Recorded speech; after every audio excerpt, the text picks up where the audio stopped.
Hi guys. आज हम बात करेंगे इस टॉपिक की। उस टॉपिक का नाम है कल्पेबल होमिसाइड, यानी कि ऐसे अपराध जो हत्या की श्रेणी में नहीं आते हैं, वह आपराधिक मानववध कहलाते हैं। आपराधिक मानववध कल्पेबल होमिसाइड जो है वह हमारे भारतीय दंड संहिता के सेक्शन 299 में परिभाषित है। हर कल्पेबल होमिसाइड वह अपराध होते हैं जो कि हत्या की श्रेणी में नहीं आते हैं, परंतु हत्या के समान ही होते हैं या फिर किसी व्यक्ति की डेथ कारित ही हो जाती है। तो यहाँ पर जो कल्पेबल होमिसाइड है वह इस प्रकार का अपराध है जिसमें हत्या होना संभाव्य होता है। ऐसा कार्य किया जाता है यहाँ पर हत्या का होना संभाव्य है, यानी कि संभवतः हत्या हो सकती है। ऐसे कार्य का अपराध, ऐसे कार्यों का जो अपराध है वह कल्पेबल होमिसाइड कहलाता है। 299 में बताया गया है और इसके लिए सजा जो है पनिशमेंट का प्रावधान सेक्शन 304 इंडियन पीनल कोड यानी कि भारतीय दंड संहिता के सेक्शन 304 में इसके लिए सजा का प्रावधान किया गया है। यहाँ पर 304 में जो सजा दी गई है वह आजीवन कारावास या जो सजा होगी वो 10 वर्ष से कम की नहीं होगी और जुर्माने के साथ होगी।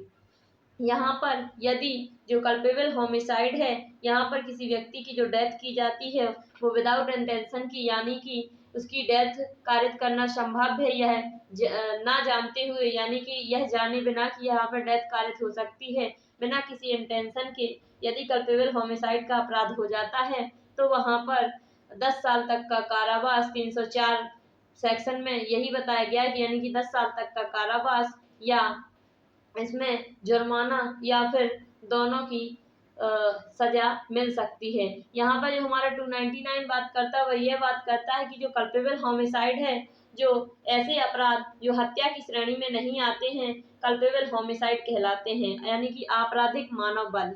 इसमें अगर हम एग्जाम्पल लें तो इसमें ये है कि यदि कोई एक व्यक्ति है, एक्स नाम का एक व्यक्ति है, जो कि यह जानता है कि वाई जो है कि उसके घर पर आने वाला है, तो वह अपने घर के सामने एक गड्ढा खोदता है और उस गड्ढे पर कुछ लकड़ियां और घास डाल देता है। यह वह मजाक के तौर पर करता है कि यदि वहां पर बाई आएगा तो वो इस गड्ढे में गिर जाएगा, तो वह इसके लिए लकड़ियां और घास वहां पर अपने गेट के सामने डाल देता है। तो वहां से यदि बाई आता है और बाई जो है कि उस गड्ढे से निकलता है तो उसमें गिर जाता है, गिरकर जो है तो बाई की मौत हो जाती है। यहाँ पर बाई की मौत कल्पेबल होमिसाइड है, यानी कि कोई गड्ढा खोदना, कोई व्यक्ति गड्ढे में गिरकर मर भी सकता है और नहीं भी मर सकता है, तो यहाँ पर यह कल्पेबल होमिसाइड की श्रेणी में आएगा।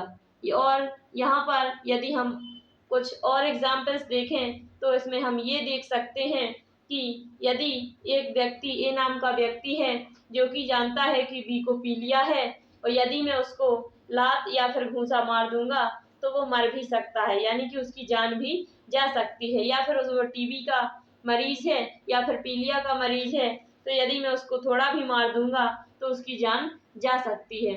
तो यहाँ पर यदि वह व्यक्ति उसको, ए नाम का व्यक्ति बी को जैसे पी लिया है, एक लात या फिर घूंसा मार देता है जिससे उसकी डेथ हो जाती है, तो यहाँ पर यह कल्पेबल होमिसाइड का ऑफेंस माना जाएगा, जिसके लिए सजा 304 में दी गई है। 304 सेक्शन इंडियन पीनल कोड। यहाँ पर कल्पेबल होमिसाइड हत्या की श्रेणी में न आने वाले ऑफेंसेस हैं।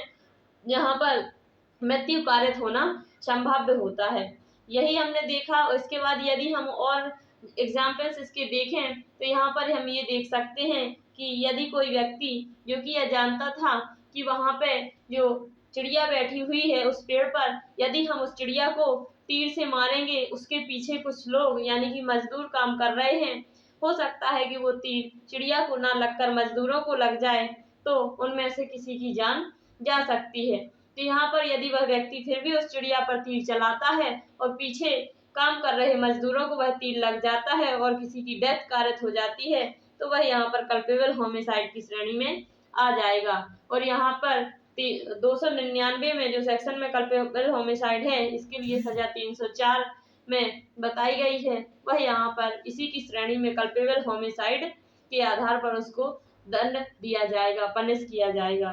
Thank you everyone, thank you for watching.